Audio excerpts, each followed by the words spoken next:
सभी श्रद्धालु साथियों को नवरात्रि की मंगलमय शुभकामनाएं। शैलपुत्री माता का पूजन नवरात्रि के पहले दिन किया जाता है। यह नव दुर्गा का पहला स्वरूप है। इनके पूजन का महत्व बहुत गहरा है, क्योंकि यह साधना की शुरुआत का प्रतीक मानी जाती है। माता शैलपुत्री की व्रत कथा किन किन के लिए वरदान साबित होती है। जिनके जीवन में हमेशा पैसों की तंगी रहती है, या फिर पैसा आता तो है पर टिकता ही नहीं। जिनके घर में हर दिन कोई ना कोई टेंशन, कलह या बेचैनी बनी रहती है। और हाँ, जिनकी मेहनत तो बहुत है पर किस्मत उनका साथ नहीं देती। ऐसे सभी भक्त यदि मां शैलपुत्री को सच्चे दिल से याद करें, व्रत करें या कथा को श्रद्धा भाव से सुने, तो मां शैलपुत्री अवश्य अपनी असीम कृपा बरसाती हैं। तो प्रिय साथियों, कथा को अंत तक अवश्य सुने। माता शैलपुत्री की कृपा प्राप्त करने के लिए कमेंट में जय मां शैलपुत्री अवश्य लिखें। अब प्रारंभ करते हैं मां शैलपुत्री की यह दिव्य कथा। बहुत समय पहले की बात है। भारतवर्ष के एक छोटे से गांव, जिसका नाम शांतिपुर था। शांतिपुर के गांव में माधव नाम का एक श्रद्धालु निवास करता था। शांतिपुर बेशक नाम का शांतिपुर था, पर माधव के जीवन में शांति का नामो निशान तक न था। उसका घर एक जीर्ण शीर्ण झोपड़ी थी, जिसकी छत बारिश में टपकती और सर्दियों में हवा का सामना न कर पाती। माधव एक खेतिहर मजदूर था, जिसकी कमाई इतनी कम थी कि 2 वक्त की रोटी भी मुश्किल से मिल पाती थी। उसकी बूढ़ी मां, जो हमेशा से बीमार रहती थी, और 2 छोटे बच्चे, जिनकी आंखों में हमेशा भूख और मासूमियत का मिला जुला भाव रहता था, ही उसका संसार थे। माधव का जीवन कष्टों से भरा था, मानो हर सुबह एक नई चुनौती लेकर आती हो, हर शाम एक नई चिंता छोड़ जाती हो। परंतु इन सब के बावजूद माधव के हृदय में एक अखंड ज्योति जल रही थी, उसके अटूट विश्वास की ज्योति। वह परम मां भगवती का अनन्य भक्त था। उसे दृढ़ विश्वास था कि एक दिन उसकी मां अपने बच्चों पर अवश्य दया करेंगी। इस साल जब नवरात्रि का पावन पर्व समीप आया, तो माधव ने एक कठोर निर्णय लिया।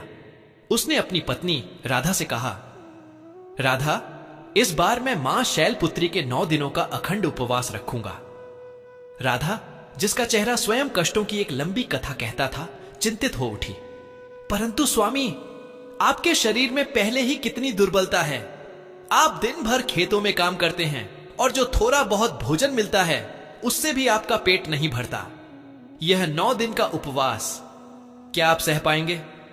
उसकी आंखों में दया और भय का मिश्रण था। माधव ने एक गहरी सांस ली।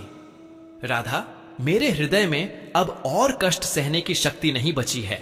मां की बीमारी बढ़ती जा रही है, बच्चों का पेट भूखा है, और हमारे हालात दिन प्रतिदिन बदतर होते जा रहे हैं। मुझे अब केवल मां पर ही भरोसा है। मेरी मां शैलपुत्री ही अब हमारी एकमात्र आशा है। उसकी आवाज में एक दृढ़ संकल्प था, एक ऐसा भाव जो शब्दों से परे था। वह जानता था कि यह कितना कठिन होगा, लेकिन उसके पास कोई और रास्ता नहीं था। उसके हृदय में अपार कष्ट था, जिसे वह किसी और को बयां नहीं कर सकता था, सिवाय अपनी मां भगवती के। नवरात्रि का पहला दिन आया। वातावरण में एक दिव्य ऊर्जा का संचार हुआ। सुबह सुबह माधव ने मां शैलपुत्री की चौकी स्थापित की, एक छोटा सा दिया जलाया और अपनी टूटी फूटी आवाज में आरती गाई। पहला दिन सामान्य रहा। भूख की हल्की चुभन थी, पर माधव ने उसे अपनी निष्ठा से ढक दिया। उधर कैलाश पर्वत की ऊंची चोटियों पर, जहां माता शैलपुत्री अपने दिव्य लोक में विराजमान थीं, वह सब कुछ देख रही थीं। उनकी दृष्टि त्रिकालदर्शी थी, और माधव का छोटा सा गांव, उसकी झोपड़ी और उसका अनवरत संघर्ष सब उनकी आंखों के सामने था। माधव की सच्ची भक्ति, उसका अडिग विश्वास मां के हृदय को स्पर्श कर गया। उन्होंने मन ही मन मुस्कुराया, इस भक्त की परीक्षा अवश्य होगी, ताकि इसकी निष्ठा संसार के लिए एक उदाहरण बन सके। परंतु उन्हें यह भी पता था कि यह परीक्षा कितनी कठिन होने वाली है। दूसरा और तीसरा दिन बीत गया। माधव के शरीर में अब दुर्बलता बढ़ने लगी थी। उसके पेट में भूख की आग तेज हो गई थी, लेकिन वह अपने होठों पर राम नाम का जाप और मां का स्मरण बनाए रखता था। काम पर जाना उसके लिए लगभग असंभव हो गया था, पर वह फिर भी खेतों में जाता, ताकि उसके परिवार को कम से कम मजदूरी तो मिल सके। उसका शरीर कांप रहा था, पर उसकी आत्मा अटल थी। चौथे दिन सबसे पहला कष्ट सामने आया। उसकी बूढ़ी मां की सांसें अचानक तेज हो गईं। उन्हें तेज बुखार चढ़ गया। राधा घबरा गई। गांव का वैद्य आया और उसने सिर हिलाकर कहा, माधव, इनकी स्थिति बहुत नाजुक है। इन्हें अच्छी दवाइयों की जरूरत है जो गांव में नहीं मिलेंगी। शहर से मंगवानी होंगी और वह बहुत महंगी आएंगी। यह सुनकर माधव के ऊपर मानो वज्रपात हुआ। पैसे का तो नामो निशान भी न था। उसके दिल में एक भयानक दर्द उठने लगा। एक ओर मां का उपवास, दूसरी ओर मां की बिगड़ती हालत। हृदय में अपार कष्ट था जिसे वह किसी को बता नहीं सकता था। वह बस मां शैलपुत्री की तस्वीर के सामने बैठ गया और रोने लगा। हे मां, यह कैसी परीक्षा है? मेरी मां को बचाओ मां। माता शैलपुत्री अपने लोक में यह सब देख रही थीं। माधव की आंखों से बहते आंसू, उसकी मां की पीड़ा, उसके बच्चों की मासूम भूख, यह सब देखकर कभी कभी उसकी आंखों से देखते हुए आंखों में पानी आ जाता। उसका हृदय मां का था। वह कैसे अपने बच्चे को इतना कष्ट में देख सकती थी? पर उन्हें विधि के बंधन में बंधना था। एक सच्चे भक्त को उसकी चरम सीमा तक परखना ही था ताकि उसकी तपस्या का मोल स्थापित हो सके। उनका दिल कठोर हो चुका था, पर यह कठोरता सिर्फ परीक्षा की नियति के कारण थी। भीतर ही भीतर उनकी ममता प्रबल थी। माता शैलपुत्री विधि के बंधन में बंधा हुआ था और वह जानती थी कि इस सब का एक महान उद्देश्य था। 5वें और 6ठे दिन विपदाएं एक के बाद एक टूट पड़ी। गांव में अचानक सूखा पड़ गया। माधव जिस खेत में मजदूरी करता था, वहां का मालिक कहने लगा कि अब काम नहीं मिलेगा क्योंकि फसलें सूख गई हैं। माधव और राधा के पास जो थोड़ा बहुत अनाज बचा था वह भी खत्म होने लगा। बच्चे भूख से बिलखते और माधव उन्हें दिलासा देने की कोशिश करता, पर उसके खुद के पेट में आग लगी होती थी। वह पानी पी पी कर दिन गुजार रहा था। उसकी टांगों में इतनी कमजोरी आ गई थी कि वह मुश्किल से चल पाता था। लोग उसे देखकर चेतावनी देने लगे, माधव, यह उपवास छोड़ दो। पहले अपने परिवार को देखो, मां की जान बचाओ। भगवान ऐसे कष्ट नहीं देते। एक पड़ोसी ने भी आकर कहा, माधव, तुम ये क्या कर रहे हो? देवी देवता तो तभी प्रसन्न होते हैं जब हम अपना कर्तव्य निभाएं। तुम्हारी मां बीमार है, बच्चे भूखे हैं और तुम यहां तपस्या में लीन हो। यह कैसी भक्ति है? ये शब्द माधव के हृदय को चीर गए।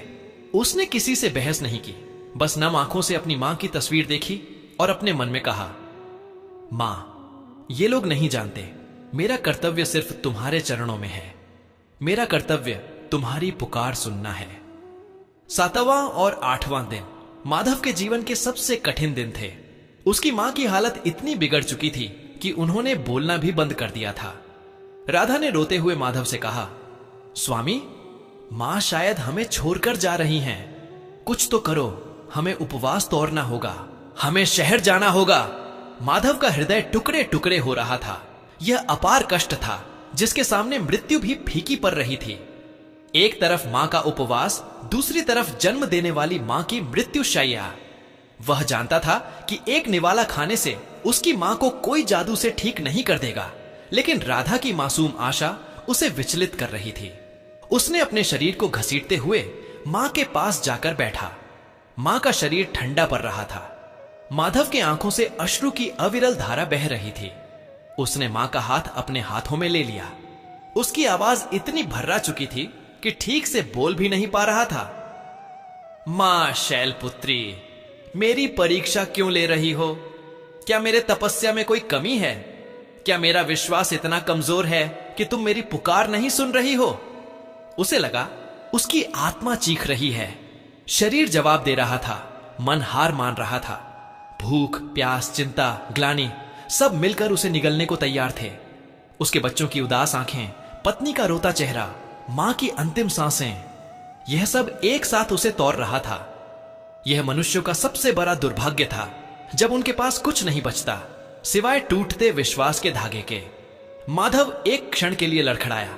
उसका मन हुआ कि वह सब कुछ छोड़ दे, उपवास तोड़ दे और अपनी अंतिम शक्ति से अपनी मां के लिए कुछ करे।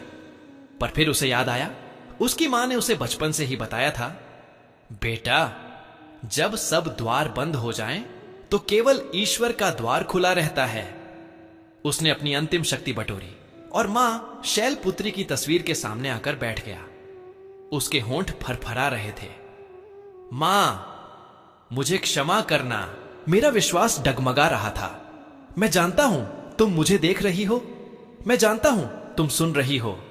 मैं अपनी अंतिम सांस तक तुम्हें नहीं छोड़ूंगा, चाहे मेरी देह भी क्यों ना छूट जाए, मेरा विश्वास नहीं छूटेगा।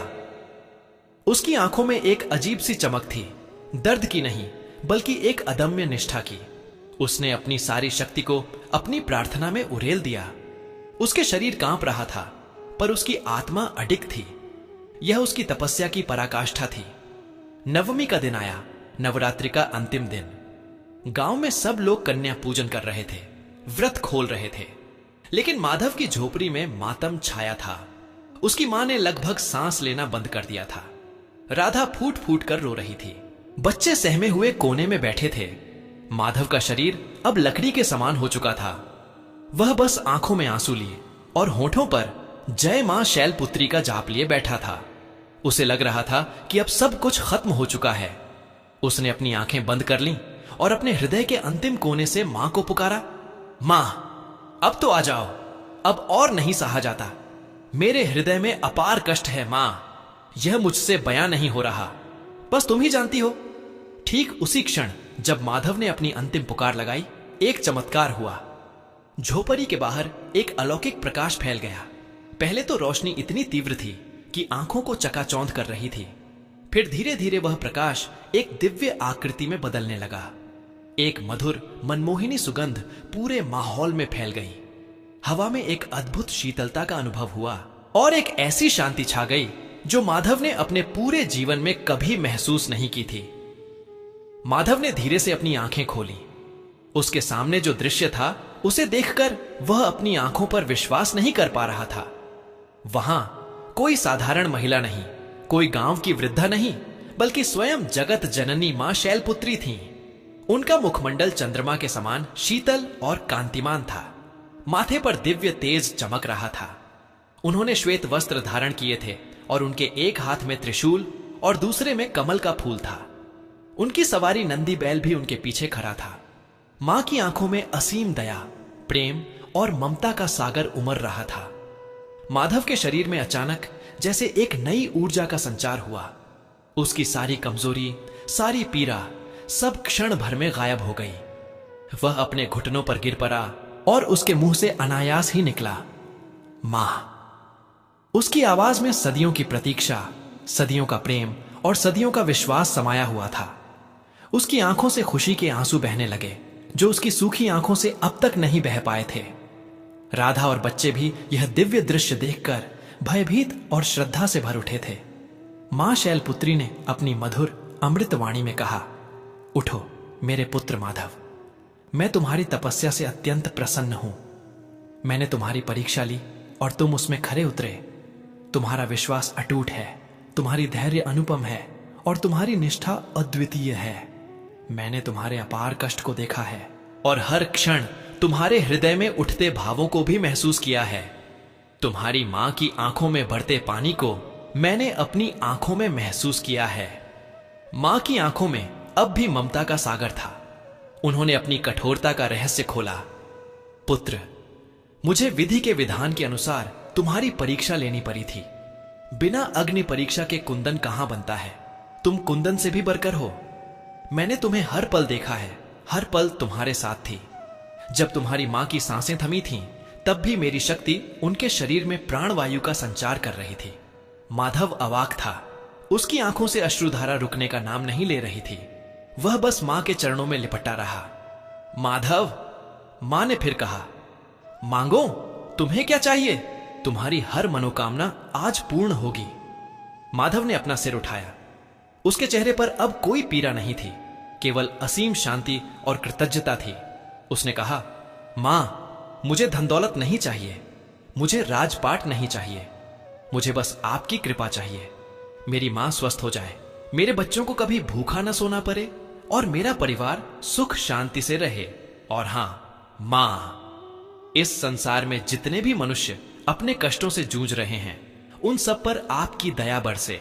उन्हें भी विश्वास, धैर्य और निष्ठा का महत्व पता चले, ताकि वे भी अपने जीवन में सुख प्राप्त कर सकें। उसकी आवाज में मनुष्यों का कल्याण निहित था। मां शैलपुत्री मुस्कुराई। तथास्तु मेरे पुत्र, तुम्हारी हर मनोकामना पूर्ण होगी। तुम्हारी मां पूर्ण रूप से स्वस्थ हो जाएगी। तुम्हारे बच्चे कभी भूखे नहीं रहेंगे और तुम्हारे घर में सदैव सुख समृद्धि का वास रहेगा। और जो तुमने जग कल्याण की बात कही है, वही तुम्हारी सबसे बड़ी भक्ति है। तुम्हारी यह कथा युगों युगों तक मनुष्यों का मार्गदर्शन करेगी, उन्हें विश्वास, धैर्य और निष्ठा का महत्व बताएगी। जैसे ही मां ने यह शब्द कहे, माधव की मां ने अपनी आंखें खोली। उनके चेहरे पर एक नई चमक थी, जैसे वे कभी बीमार थी ही नहीं।